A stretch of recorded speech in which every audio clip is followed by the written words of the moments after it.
and welcome to A Court of Wings and Ruin, which is the third installment of the ACOTAR series. I'll just read the synopsis to get us a little bit into the story. So, Feyre will bring vengeance. She has left the Night Court and her High Lord and is playing a deadly game of deceit. Her former lover Tamlin is making deals with Feyre's enemies and she is determined to uncover his plans. But can she make him believe she has come back to him when every fibre of her being yearns for Rhysand? As mighty armies clash, Feyre will discover she is not the only one hiding something. And as the web of secrets, lies and betrayals is revealed, fighting for the truth may cost Feyre and her court the ultimate price.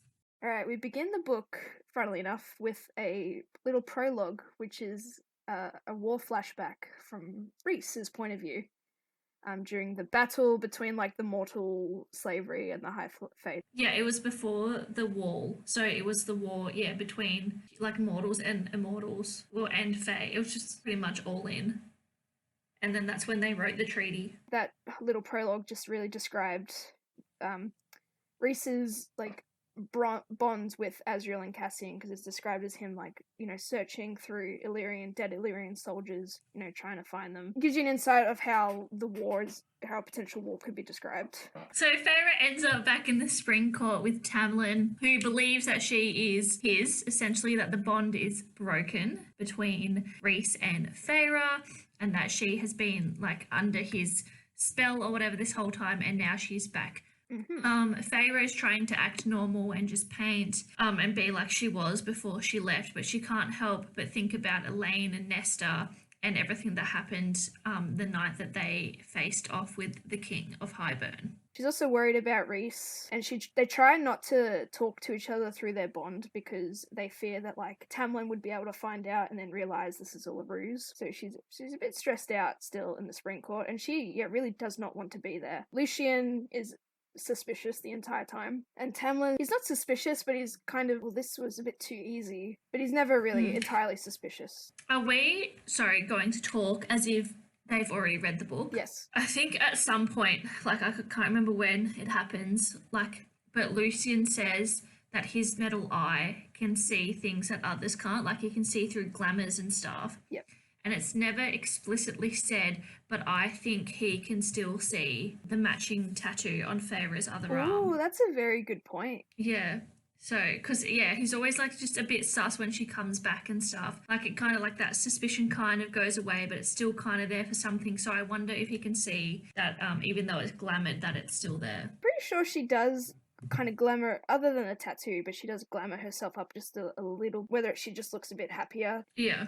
So obviously Feyre wants to meet with Ianthe throughout this time, because we learn that Ianthe is the one who sold out Feyre's sisters to the Highburn and is ultimately the reason why they have been made into High Fae. And so they have a meeting with her, but Ianthe spills some BS about, it was in the name of protecting the Spring Court, kind of tighten their alliance. Feyre tries her best to kind of seem understanding, you know what, that's a good point, but she is pissed. Yeah, and she's she's gonna have to do something to show Ianthe up and get people to stop following her. Yeah, and throughout this period in the Spring Court, we see Tamlin more so lean towards Ianthe, not in a romantic sense, but in a just a really political friendship, I trust you over everybody else. So there are a lot of moments where, Feyre wants to upstage her to try and kind of discredit her amongst the court, to try and at least lure Tamlin into a false sense of security. Yeah.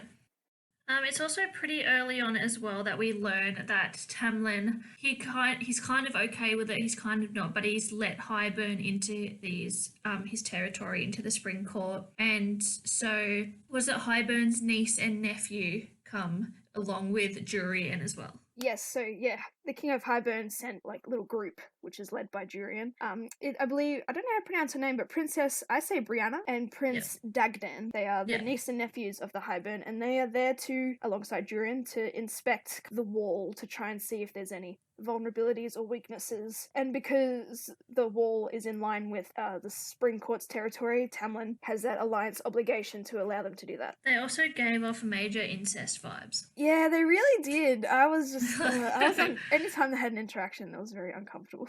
Yeah. But yeah, we also learned that they have like a little telepathy, like Feyre and Rhys. But maybe, so it's Daimati? Yeah. Yeah, so they can like not mind read, they can mind to communicate, and they can also mind communicate to other people as well. Yeah, but maybe that's why you get the incest vibes, because we've only seen that ability through Feyre and Rhys and their mates. That's probably where you get that feeling. There's a couple of missions throughout that period in the Spring Court where, Princess Brianna and Prince Dagden inspect the wall, and Feyre has to Feyre accompany them, as well as Lucien. Tamlin goes off on his businesses, and so they get the fun chance of stirring each other up and trying to remain civil, even though this is the worst situation possible that Feyre could be in. And Feyre is using this opportunity to try and undermine Tamlin and the Spring Court in general while all this is going on. There's an event where we see a guard that's being severely punished. So Feyre had used her blinding light power thing to show up Ianthe at a ceremony. That's because right. Ianthe was trying to get people to love her and stuff, but Feyre moved some things around, and then it looked like she was being blessed by the light or whatever. And then to try and get the attention back on Ianthe, she let in some creatures. I can't remember what it is. So she stole the keys, and she let in the creatures to be I'm being punished, blah blah blah, help me, men. And then the keys that she had stolen from the guard, she had made it look like he had fallen asleep at his post, and then that's why they came in and stuff. Yeah, so Feyre stood up to Tamlin, and Ianthe was saying, no, don't whip him, it wasn't his fault, blah blah blah. And then he does end up getting whipped, so then Tamlin's men are kind of because Tamlin allows this to happen to his men. And also pretty much takes Ianthe's word over Feyre, who is still assumed to become a high lady of the Spring Court. Yeah, or at least still is to be his wife. Yeah, at least. Yeah. Feyre is causing disarray. I love it. I remember I messaged you. I was like, Feyre is playing these fools like a fiddle. It is so great. Yep. Bar Lucien always, sus, but that's just him. And it was also really good writing as well, in that there were still some things that she was doing, and then it was revealed later what it all meant. And I was like, wow, that's really cool. The night when she dressed all sexy or whatever, and then pretended to have a nightmare, and so went to Lucien's room. Yeah. So that when Tamlin came, because she'd been flirting with Tamlin a little bit to finally get him to come. So when Tamlin came to see her for some sexy times, she was in Lucien's arms in his room. So yeah, she was really trying to get cozy up to Lucien in the way to get Tamlin jealous, but in a way to have them two start fighting as well amongst everything else going on. Yeah, that was awesome. Yeah. When I read that, I was like, ooh. Again, playing them like a fiddle. But yeah, Lucien was actually genuinely concerned about the nightmare, which was actually quite sweet considering. Yeah. He suddenly is now there for her this time. Yeah, suddenly. It's so easy to get Tamlin riled up and jealous, though. Yeah. They go out to this wall a few times, and surely there's a couple of holes. There was a hole that Feyre ended up going through when she first entered the Spring Court and everything. So sure, they had so many little camping trips out there, and I'm like, there's only a few vulnerabilities that this wall has. Surely you've seen them all. Yeah. During one of these sessions, the children of the blessed from the first book managed to stumble their way in. They're all bowing down to these High Faes. This is with Princess Brianna and Prince Dagden as well. And they initially wanted to kill them then and there outright. But then Feyre, she glamours them, doesn't she? She messes with their minds to kind of make them really fearful. Yeah, she goes into their mind to make the Fae look really scary. The children of the blessed, they adore the Fae for whatever reason. But trying to deter an incident. But yes, then they go away for a bit, but then we learned that night Highburn Royals did kill them, unfortunately. So the funny thing to come out of that was Lucien and Feyre managed to track down a boggy, which is one of those very intense creatures that if you acknowledge it, that's when it's the most dangerous. And so, which I was surprised, how do they manage to hunt it down if it's something that you got to perceive? I think it's about the scent and stuff. So it's more they just knew where it had been and they happened upon it. It's a real kind of light-hearted moment.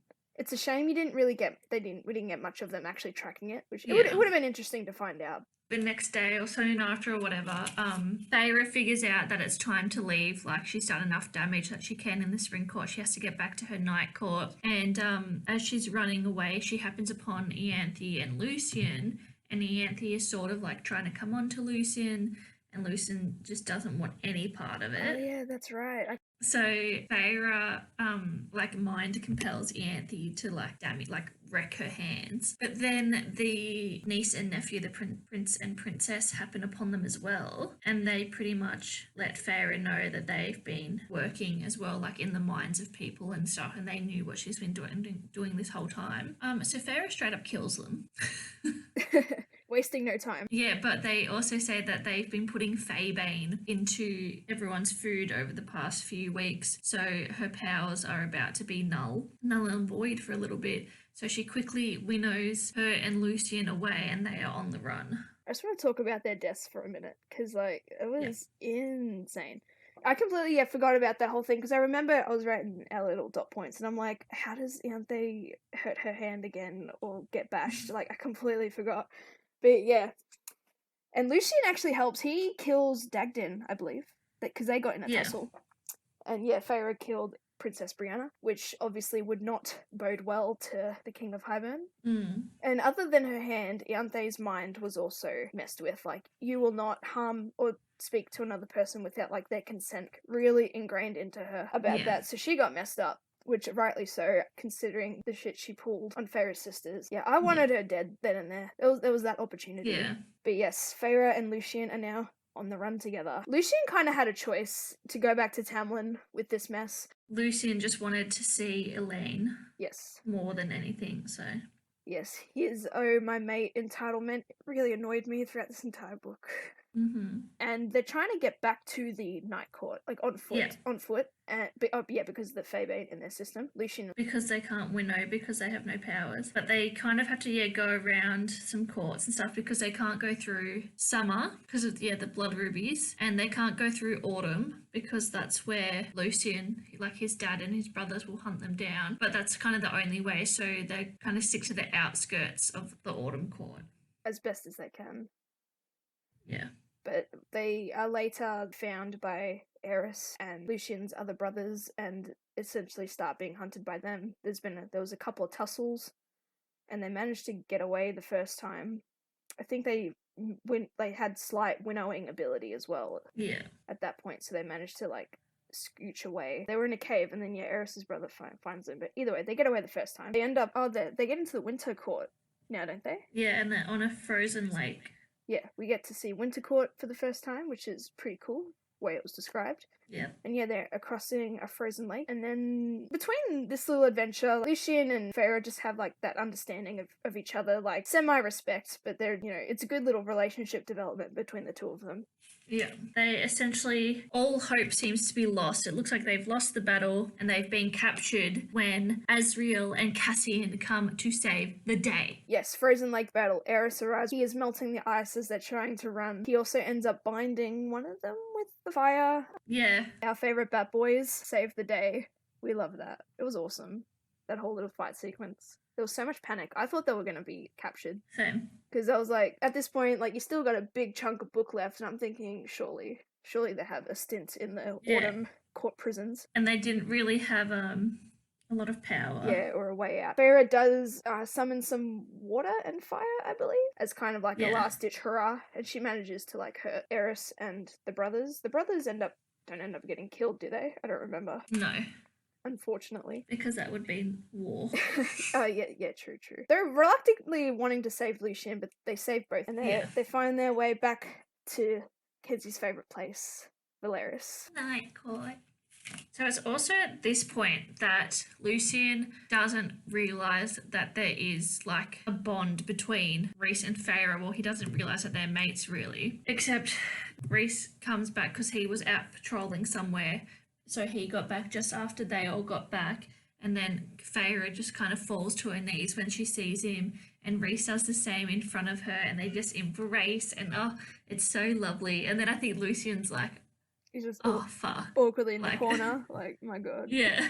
Maybe he got it But wrong. he realizes that it was real between them. Yeah, it was a bit shocking to him, I guess, as well. Yeah. Because he always thought like her and Feyre and Tamlin were kind of the ones. Yeah. And yeah, he's just awkwardly there in the corner. I'm pretty sure even Cassian winnowed him in, and he was very apprehensive to do so. Yeah. But yeah, they have a nice reunion at the House of Wind. Yeah. We learn that Elaine and Nesta are also residing there for the time being. Moore is there upon arrival. I believe Amryn is still there upon arrival as well. Yeah. Yeah, everyone's there. And I'm pretty sure Rhys, wasting no time, takes Feyre away and attends to her. He beds her. Yeah, after that's all settled and the reunion is all good, everyone's fine. Cassian's wings are healing. We learn that Elaine is a bit... Elaine's, yeah, a little bit not all there. No, she's very... I would describe her as very, like, depressed. And she's sort of talking in tongues. She's not making much sense. she's going through quite a lot. And Yeah. we see Nesta being snarky and cold and just as rude as ever. I think...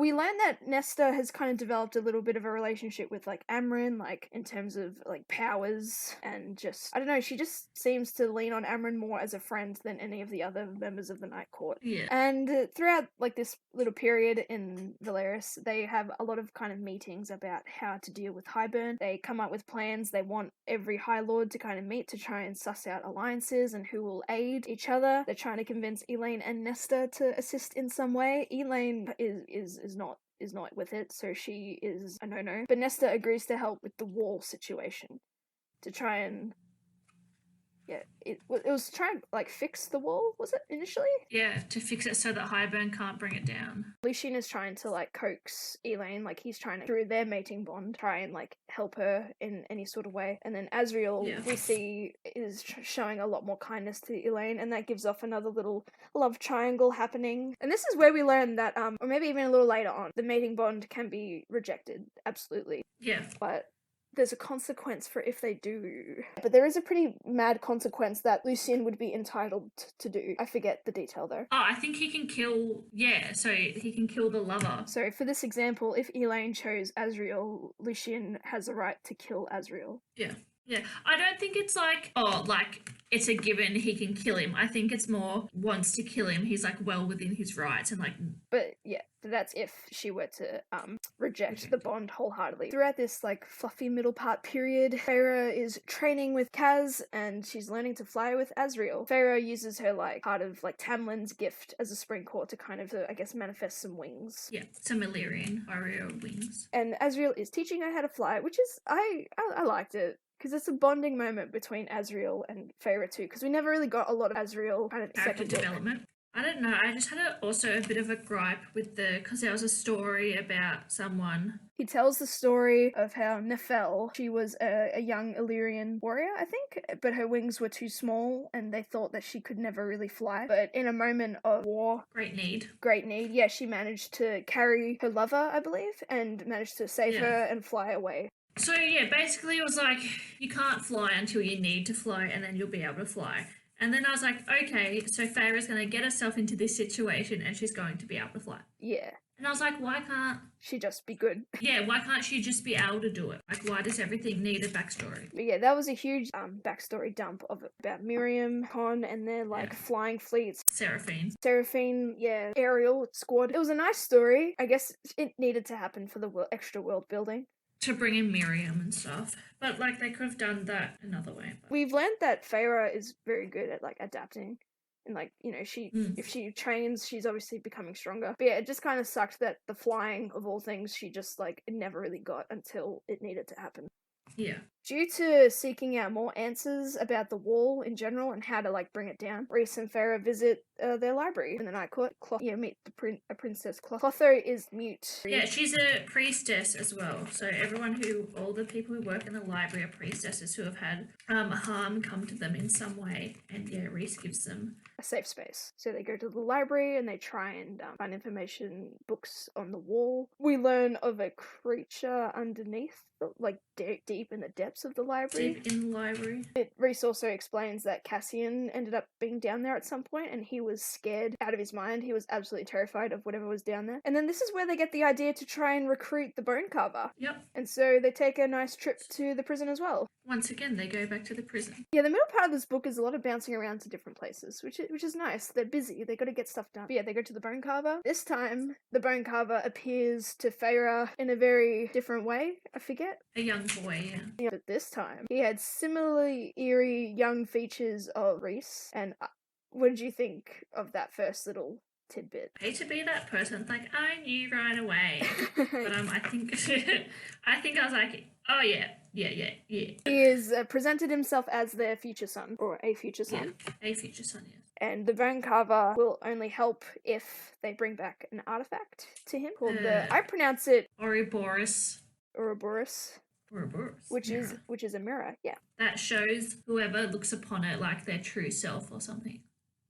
They say a lot of people aren't game enough to do that, and that's why it's like kind of never really been used. It's been stuck. In the Court of Nightmares. Of course, it's such a frightening type of artifact, so of course it would be somewhere like there. It isn't out of the question. Like it is on a to-do list to try and retrieve it, but yeah, it does come at a time. I think also when she gets it, it's kind of just like a side plot, and it's just mentioned offhand, like, oh, I got the mirror, so the Bone Carver's on our side. And they really toss around whether or not they want the Bone Carver recruitment and whether or not retrieving that artifact would be worth it, because Rhys does not like Kerr in the Court of Nightmares. He does not really want even though it's within his court and that Kerr is just like semi in charge, he really does not want any affiliation or association with Kerr. But they do make a trip down to the Court of Nightmares, much to Moore's disdain and distrust. Kerr, I don't know if we mentioned previously, but Kerr is Moore's father. And is the reason for her trauma and such. Yeah. It's also sort of around this point as well, or early on as well, that they decide that they need to have a meeting of all the High Lords because they need to work out their alliances. There's a war coming. They are going to war with the King of Highburn, and they need to know who's fighting on whose side. Yeah, for sure. The overseeing mission, do whatever they can to get everyone there to that meeting. Mm-hmm. And they took a bit of time. They were all like really tossing up between where to have it, because I guess whoever held the meeting, I don't know, probably would have assumed like a higher regard than anybody else. Like everyone just wanted it in their own court, but no one for whatever reason wanted to be in anyone else's court. Yeah. But they also, I'm pretty sure they like warded the meeting so that no one could harm each other. Yeah. While they were there and stuff, so. But yeah, we'll get to that meeting when we get to that.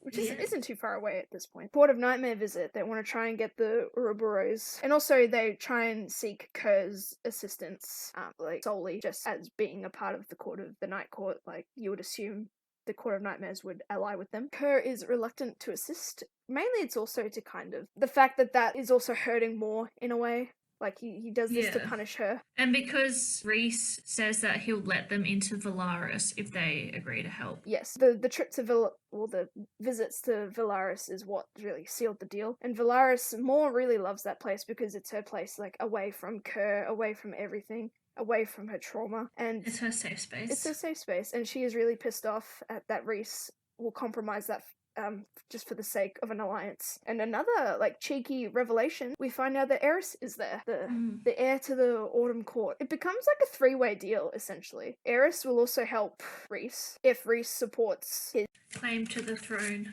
He essentially still wants to kind of assassinate his own father, though. And Eris, says that he'll get his father's alliance if Rhys, supports his claim to the throne when his father dies or he's killed.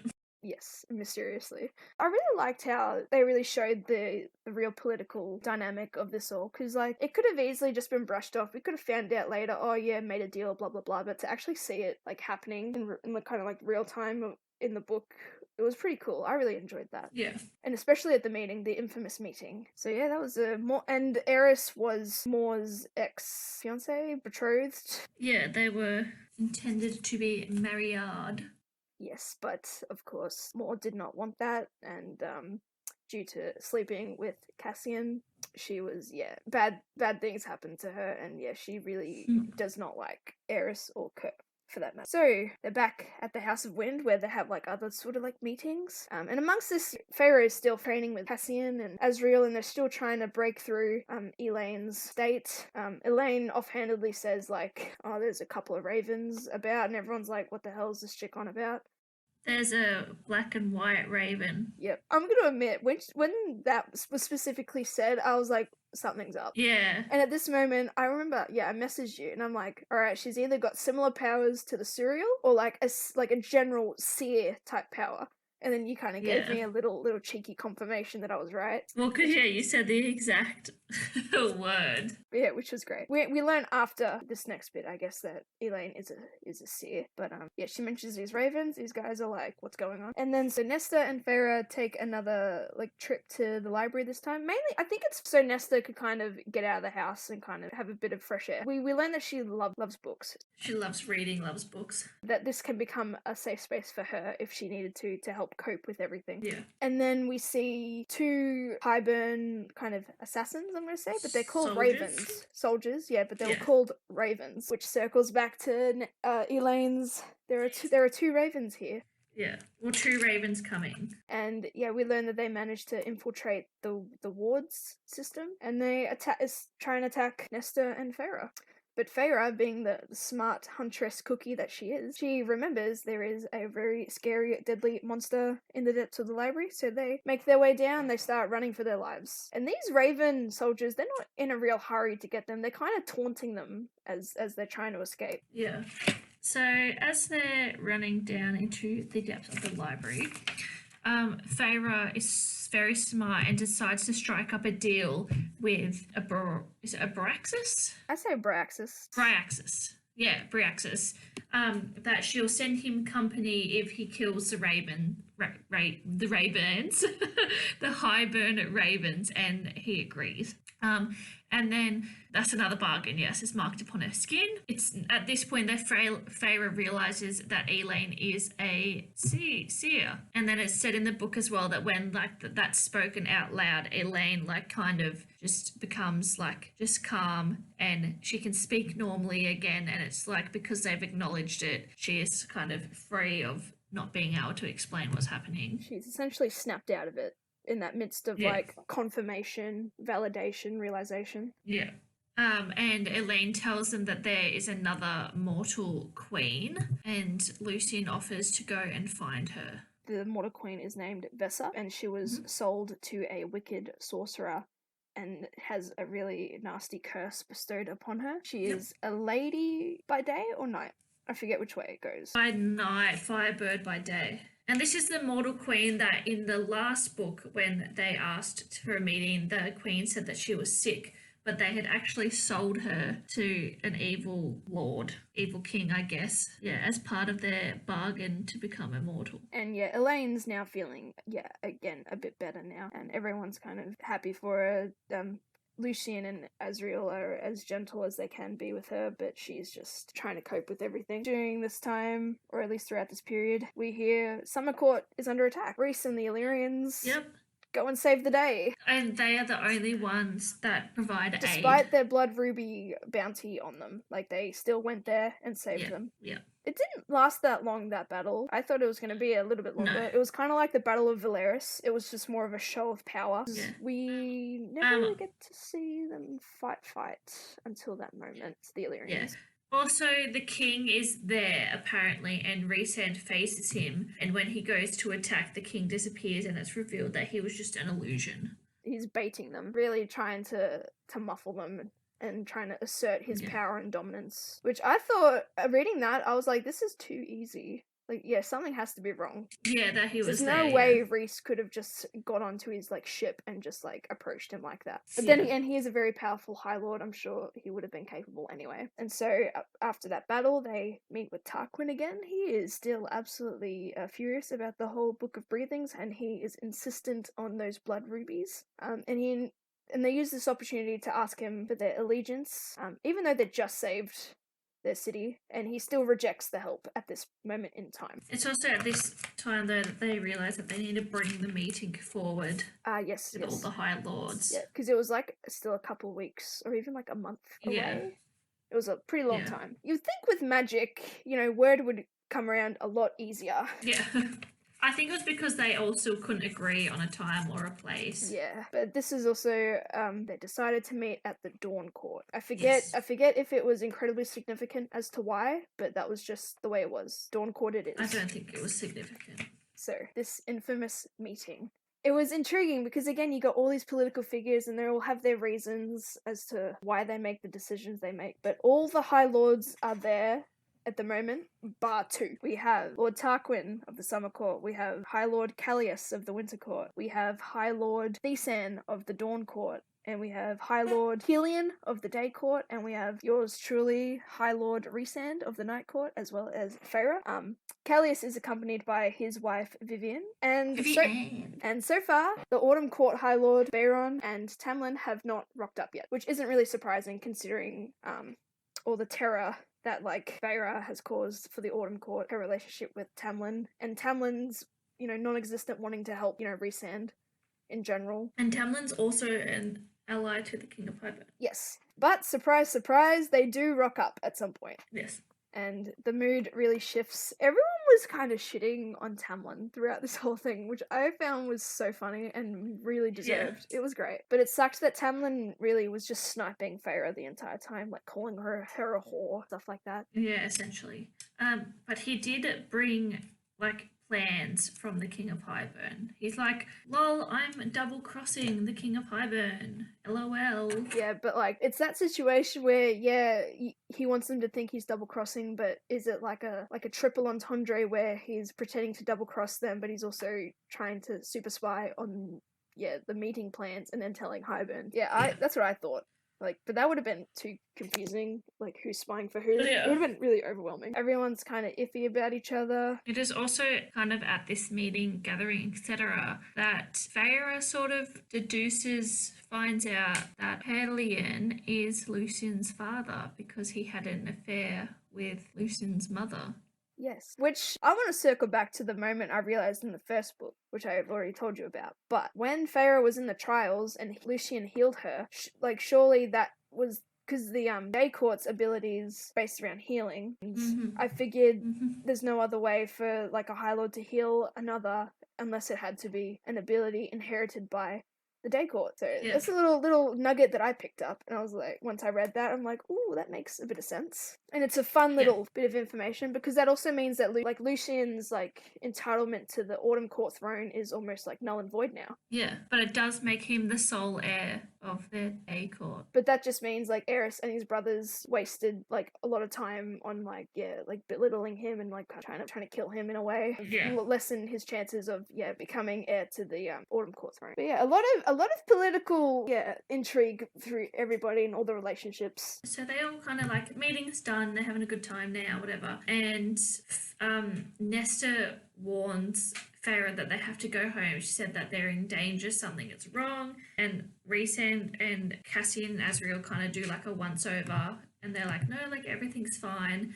And then there's a huge wave of power that's gone over the lands and stuff. And Rhysand says that the wall has been destroyed. This was the moment we thought they had plenty of time in order to fix it. But this moment came all too quickly.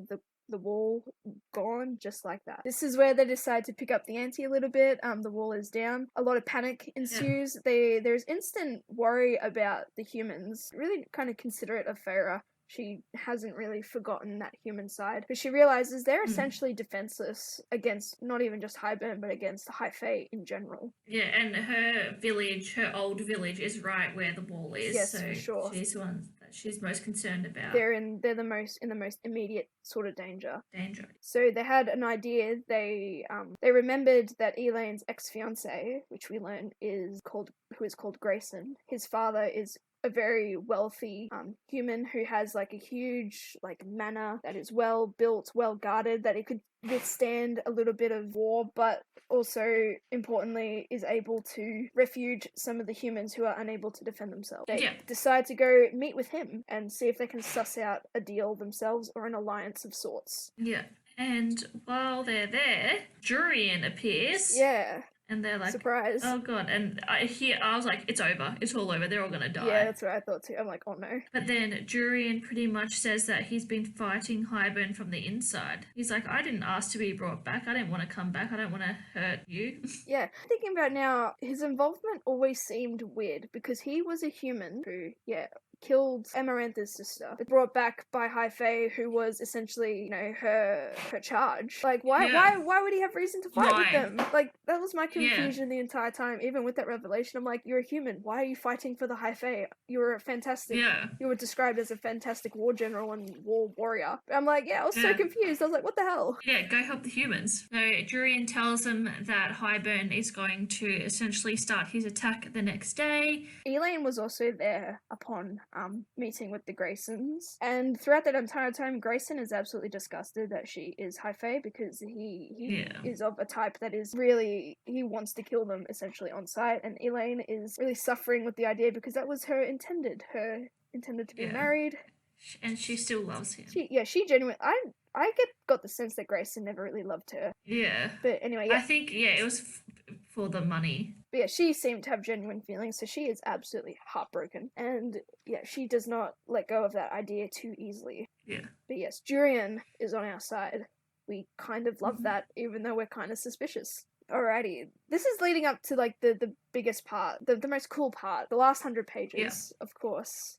What could possibly happen? The battle. It was in Summer Court, right? The Battle of Summer Court. Moore and Feyre are watching the battle the next day. Yep. And Cassian gets injured, so he needs to come back. And Feyre and Rhys glamour the whole camp so that they can ambush Highburn. But they discover more of Highburn's army, and Feyre realizes that this isn't like the big army. So she once again goes to hunt the Suriel for answers. Friendly neighborhood Suriel. Because I mean, Jurian wasn't wrong, but like I think he even underestimated like what the size of what was going to occur. So Feyre hunts the Suriel, who says that Nesta needs to find the cauldron and nullify it. But before the Suriel can say any more, Ianthe and 2 Highburn soldiers come and kill the Suriel. They essentially tracked it. Ianthe tracked it and gave it a coat that was charmed with a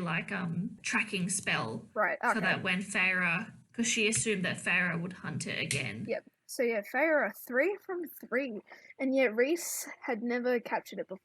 I think at this point the Suriel says though, like, I knew I was going to die, but I allowed you to capture me. Like, you've always been kind to me, sort of thing. Yep. For sure. So Feyre's enraged and she escapes, and she's near the Weaver's cottage. So she essentially traps Ianthe and the guards inside, and the Weaver kills them. Yeah, that was pretty cool. I thought we were never going to see the Weaver again. I thought it was just going to be like an offhand creature. But I really enjoyed that. Like, Ianthe got messed up, and it was just so clever. And even the Weaver, she remembered Feyre kind of destroying part of her little cottage. Yeah, I think she was happy to have, like, a meal in Ianthe and the 2 soldiers. Yeah. It was a very intense scene. I thought Ianthe was going to, like, capture her and everything. And I thought Feyre kind of messed her up. I thought she was not going to really recover from this. Yeah. The Weaver did the Lord's work and killed Ianthe. We love that. During this battle, Nesta kind of taps in on her powers, I believe, and she kind of feels... She needs to find the cauldron. Yeah, so through Amren's kind of guidance as well, Amren's kind of training her, Nesta, gets in touch with the cauldron's power. But it's essentially a two-way street. Like, she can sense the cauldron, but the cauldron can sense her. And then Highburn uses this sort of little, I guess, opening to kidnap Elaine as well, to kind of use that as also like a tracking sort of mechanism. And during one of the nights, it's that night that Elaine is taken, and they are freaking the heck out, which is fair considering Elaine has been in a very somber, depressed state, has finally found a bit of life, and then now she has more stuff to deal with, being kidnapped by Highburn. So Feyre immediately is like, I need to go and get her. I need to save my sister. So she goes into the camp with Azriel, because Azriel can stay like in the shadows. And Feyre uses Ianthe's appearance. She sort of shapeshifts into Ianthe to sneak into the camp. Yeah, because Highburn, for all they know, Ianthe is still alive. And she does encounter Jurian at one point in the war camp as Ianthe, and he sees right through it. Yeah. But he wants her to kind of play along in the presence of like the other soldiers. Yeah, and he wants to help save Elaine. So there's like a bit of a, like, the king realizes that what they're doing, that they're getting Elaine, and Feyre also sees an injured human who she wants to save. So her and Asriel save her as well, and Elaine. And they're sort of ambushed on their way out as they're leaving. But Tamlin actually is in the camp as well, and he transforms into his beast, and he intercepts the hounds that have been chasing them, so he sort of helps them as well. How did you feel in this moment? Like, were you expecting like a little last hurrah from Tamlin? No, I also don't think, I mean, this isn't the last that we hear of Tamlin. He sort of comes in again and again and again.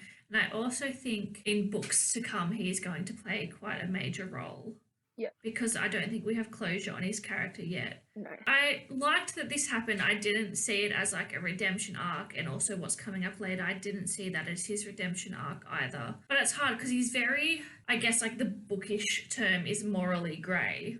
In that I don't really hate him, but I also don't like him. Like at this point I'm kind of thinking like, oh well, he's just doing what he needs to do to ensure his court's safety and survival at this point. Yeah, I didn't see this as a redemption arc either. Yeah. I was very surprised though that he helped. I had a well done type of moment. I was like, oh no, didn't see this coming. Yeah, I was shocked. I was like, oh wow, that's really cool that she's that Sarah J. Maas has kind of slung that in there as well. I think deep down Tamlin still kind of really loves her despite everything. I mean, she did save his court. That was the whole premise He's of still the first very book. much in love with her, yeah. Yeah, but obviously his behavior, he is pretty toxic in his behavior, despite his love. And this was, a slight helping hand. Yeah. So then we're kind of back at camp, and I don't know if you want to talk, like it is very important about Moore's kind of secret reveal. Yeah, after, that whole little battle ensues, like there's a bit of downtime. And we have a nice little kind of conversation between Moore and Feyre. Because I think Feyre confronts her. Very obvious that Asriel is kind of like in love with Moore. Moore is always just as flirtatious back to like at him and everything. Feyre is like, what's going on? I feel like you're stringing him along. Yeah, so it's at this point that Feyre's like, you're stringing them along, like you need to make a decision, like they're pining after you, blah blah blah. And then Moore just has the revelation that she likes women. We are a Woman Crush Wednesday, which is really cool. We love representation, but I think she's bi, because it said like over the years that she's like been with men as well. So I think she's bi and just prefers women. Yeah, it's described she's bi, but she only sexually physical with men, but she's like more of an emotional type of connection with women. Yeah. So then Feyre goes to the Court of Nightmares to get the mirror to give to the bone carver. And she goes to give it to him, and he's essentially like, I didn't even want it. I just wanted to see if like you would get it, to see if you're worth fighting for.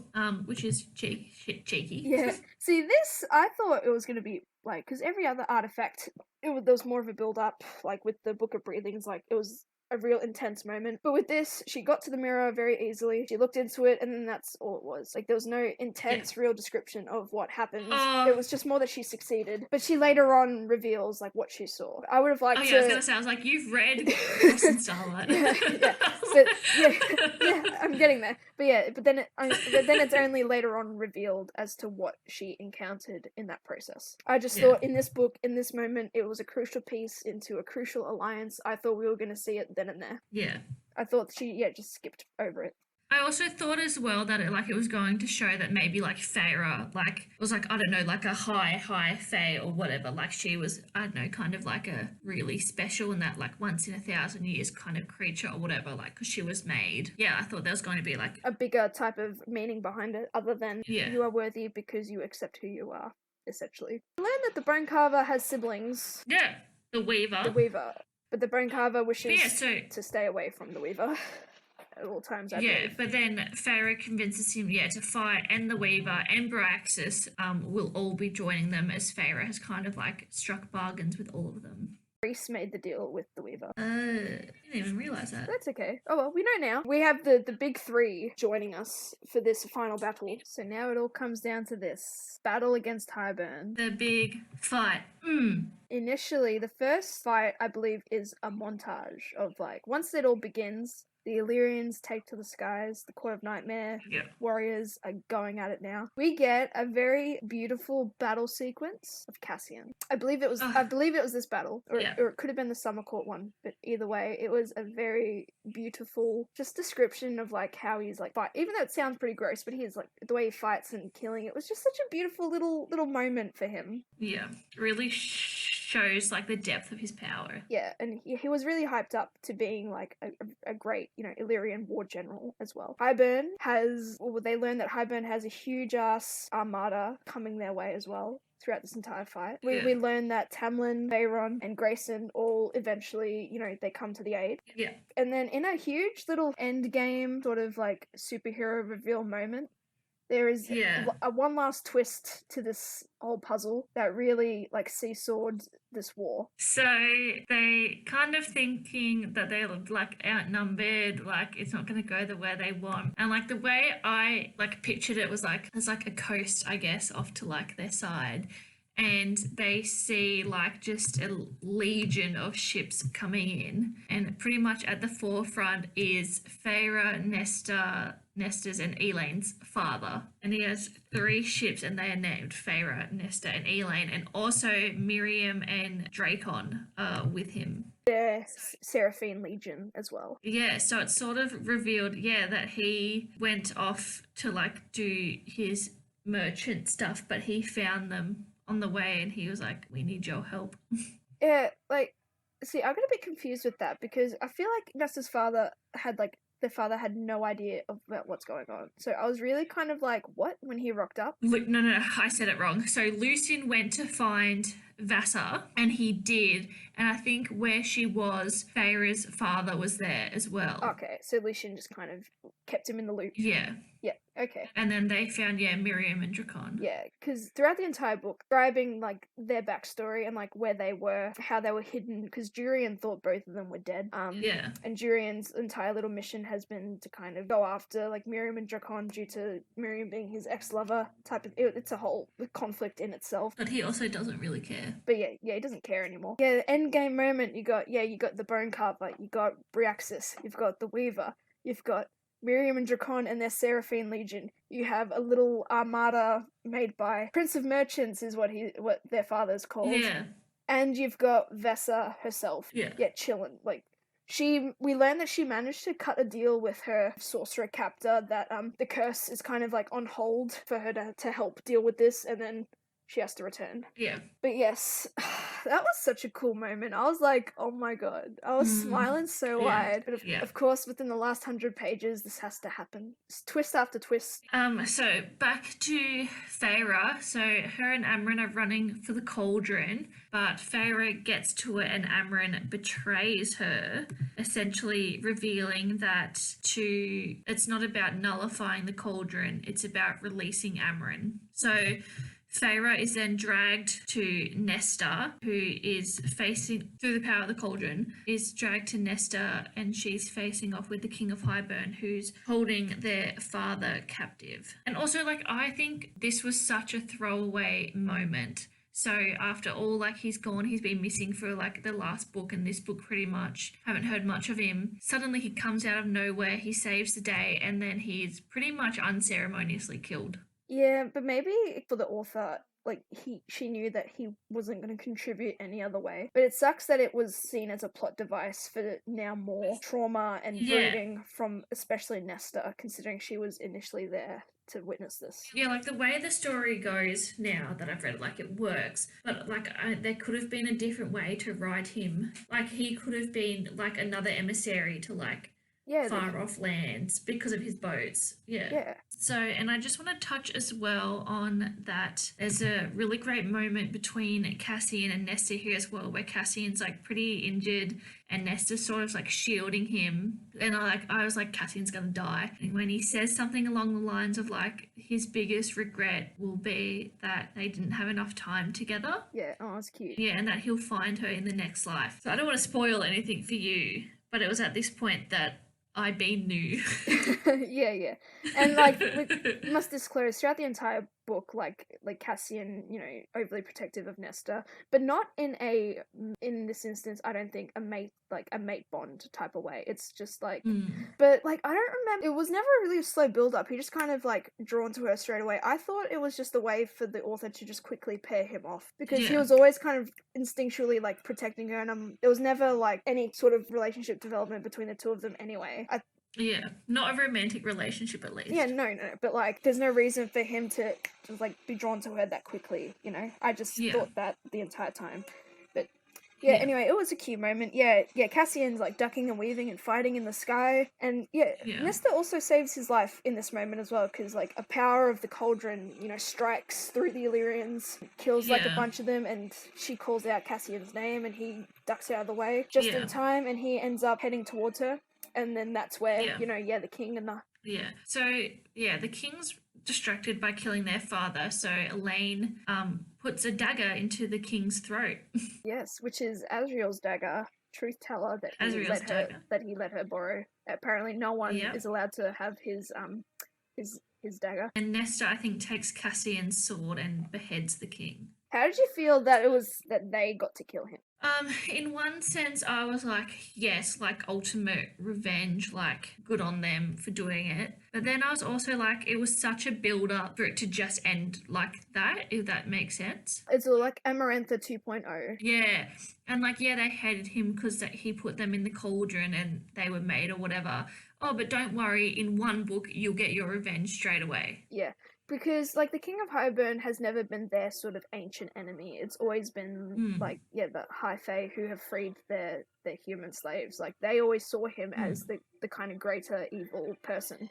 And it did kind of suck that, like, they didn't really kill him, but they did. Yeah, and then once again, like, I feel like, but I also feel like, you know, he's been like this big bad looming in the background for like centuries or whatever. And then he just comes and OPs the Illyrians, comes and OPs the High Lords, comes and OPs just everyone in this way. And then there's these two pretty much brand new Fae who don't have a lot of training in combat, and they're just like, see ya.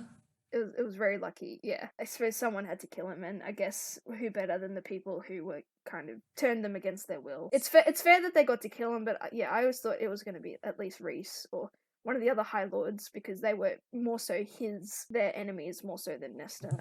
I also thought, like, I'm pretty sure, like, Tamlin's arc is coming soon, like, in the next book, but I felt like it would have been really satisfying if Tamlin was the one who delivered. But I guess he got to kill Amarantha. Which you always build up that Feyre's gonna do it, but she never does kill the big bads. She hasn't so far. Yeah.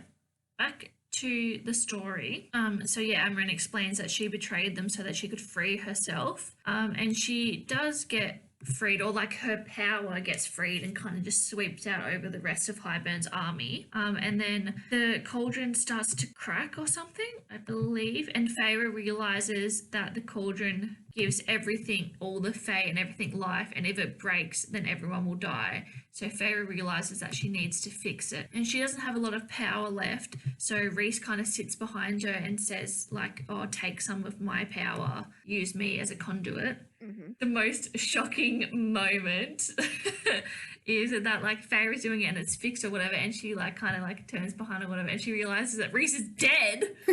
Yes. Lying on the cold, hard ground. Yeah, the bond is actually broken because he's not living right now.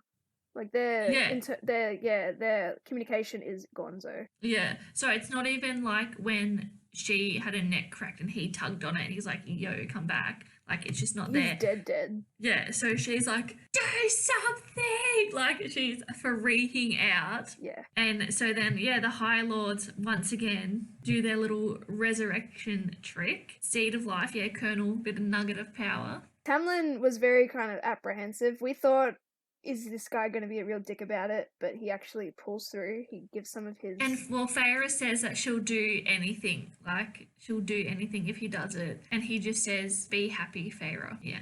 Again, not a redemption. We would not call this a redemption, but the fact that he pretty much caused this nonsense to begin with, it is expected some sort of repayment. Once again, just brought back. And again, like, I don't think I'd be able to recover if he died. But it's the same, like I've noticed now that I've read these books. I mean, again, maybe the next one will be different, but these books, there's always like, the big bad on the last 100 pages and someone is like gravely injured, but then suddenly they're okay. And also now that I'm reading Throne of Glass for other series, this again kind of thing happens again. It's a similar structure. Similar structure, big battle, someone's injured and then magically fine. And like I would be very unhappy if someone was to die, but it's in these moments that you kind of almost want someone to die because you're like, well, I want the consequence of this big bad. Yeah, you want higher stakes. Yeah. And which makes me think, like, these High Lords are able to resurrect anybody. Why haven't we heard of any more, like, resurrections during the history of these courts? Like, it can't be just convenient that they're doing it because of a tiny human. They could have been doing it for hundreds of years, but we never know of that. Yeah. But I guess it's hard to get them all to agree with each other. I don't know. I think it has to be, like, I don't think it's just a matter of, like, if just anyone dies, they can be like, oh, come back to life. I think it has to be like Feyre, like it was a huge sacrifice. And I think it was like even Hellion in the first one who said like, oh, for what she gave, and then like it gives us. So I think it has to be like a bit of life for life. Yeah, a really good reason to be brought back, I guess. Yeah, like they have to have willingly sacrificed themselves. But like maybe I'm making that up. It's not like their power gets like drained or anything. Because I know she inherits a bit of power from everybody, but that doesn't mean they lose anything. Yeah, but Rhysand doesn't get any powers. He says like, he's fine. You'll be happy to know that my power is still mine. Yeah, so I'm just curious how that kind of works. I don't know. My takeaway is that like they could have like been resurrecting everybody kind of willy-nilly if they really wanted to, but we just haven't had any of that type of history until now. Yeah. And I must say, quick mention beforehand, I believe the Bone Carver gets killed by a power spike of the cauldron. I thought the Weaver gets killed as well. The Weaver does get killed by the King of Highburn. He snaps her neck. He kind of like relishes in the beauty, weirdly enough, of the creature, and he just snaps her neck. This was obviously before Nesta confronts him. And I thought that was a bit short-lived as well. Like the Weaver described as this really, we see a bit of a power and stuff when Feyre's, at the cottage when she was getting the ring and as she was luring Ianthe. But her little stint was short-lived. I would have loved a bigger battle sequence just like Cassian had. But then again, it would have gone on for another 50-odd pages. Yeah, I think this is like what I was saying as well before about how he's so OP with all of these things. But then the Weaver, who's also meant to be like so powerful, like he just snaps her neck. And then again, suddenly these two tiny female Fae are just like, see ya. If Ianthe can't destroy... Ianthe's a pretty powerful priestess though, would you say? Yeah. Like, she couldn't face the Weaver, but the King of Highburn can. I don't get it. Now that I think about it, I don't get it. So, Rhysand is back, and he says that Amren's, like, fine as well. She's in the cauldron, so they get her out, and it's, sort of revealed that Amren is, like, she chose to stay in this Fae form, and she has, I think, some, like, Fae, like, heightened abilities and stuff, but she doesn't have any more of her, like, big powers. Yeah, her ancient creature powers. Yeah, because it's been said that when she chose this form to be in, when she ended up in this sort of when she ended up in Prythian, but she said if she were to ever have reverted back to her old state, she would not have been able to remember anybody or recognize anybody or be able to withstand her own instinct as whatever creature she really was. Yeah. Now she was kind of remade in a sense into High Fae from the cauldron. Yeah. Rhys, it was described, held a hand out, and then Amren kind of took it. Yeah, like he tugged on Amren as well when he was dying.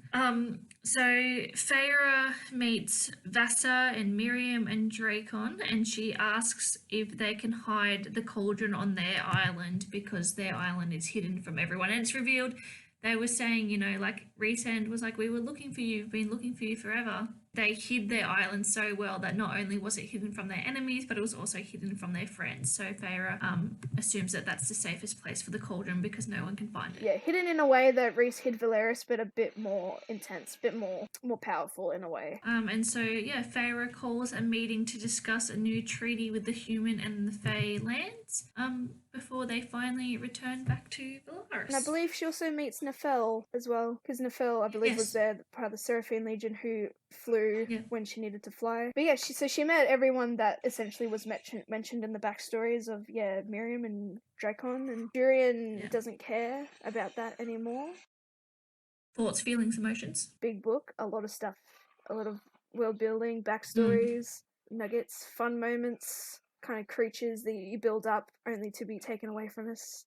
Yeah. King of Highburn, perceived to be very OP, but ended up dying to some mere High Fae. Overall, it's good. Like, I know I've already read Frost and Starlight, but if it was just like a trilogy, I would be happy ending it there, you know? Like, this is a pretty good ending point. But I have, like, potential plot points.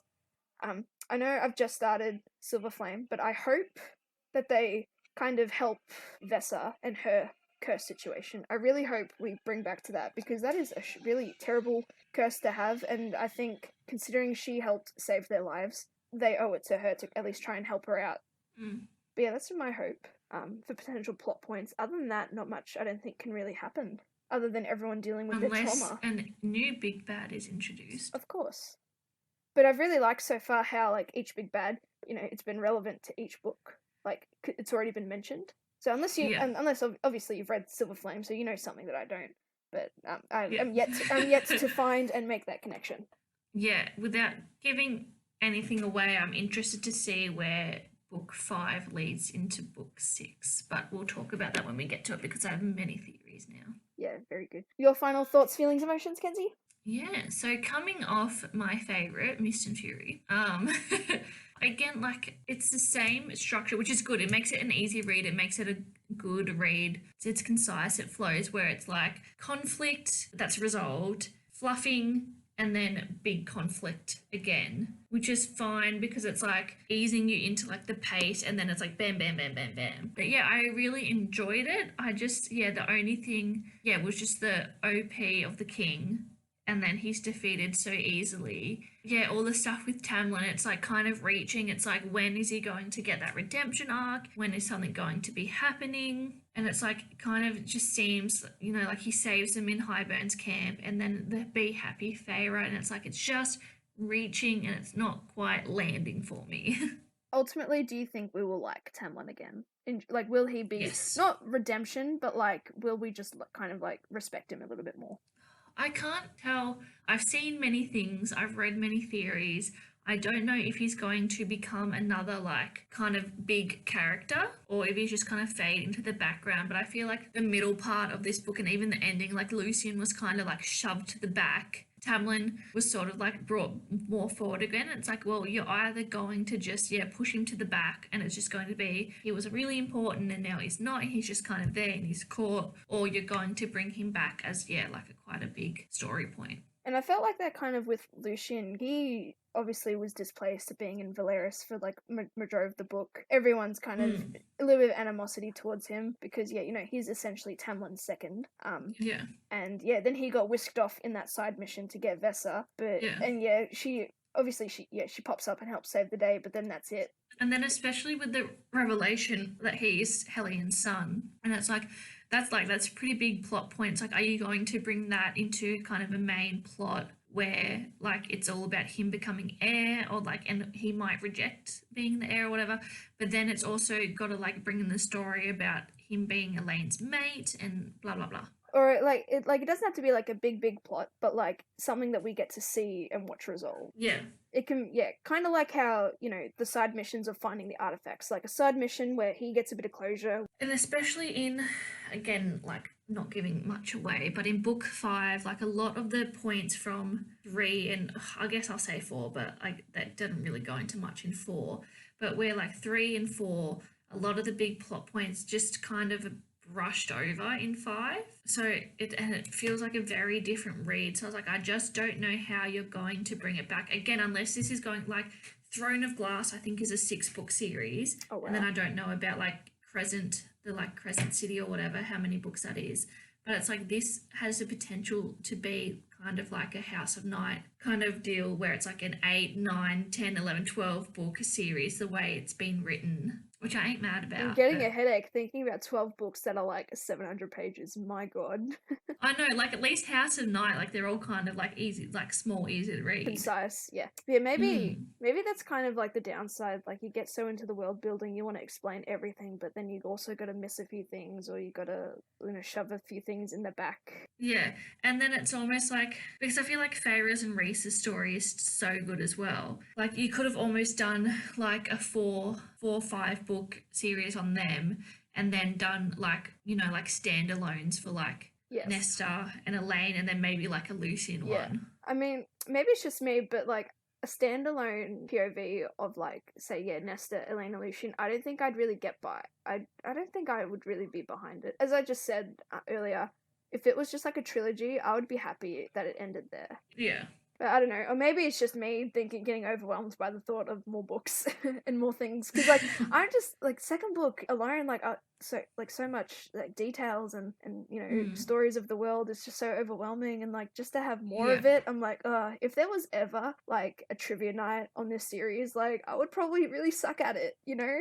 Yeah. I forget in what book did like what major plot point happen, because they're just like so.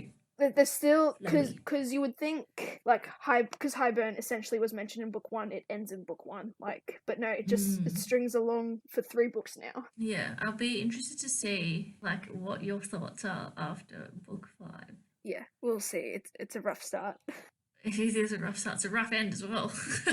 Oh no. Then again, what else do we expect? Yeah. All right, we just got off on a little tangent, which is good because that's what, you know, we're here to chit chat. That's all it is. It's going to take as long as it takes. Yes. And yeah, so we will be back for A Court of Frost and Starlight.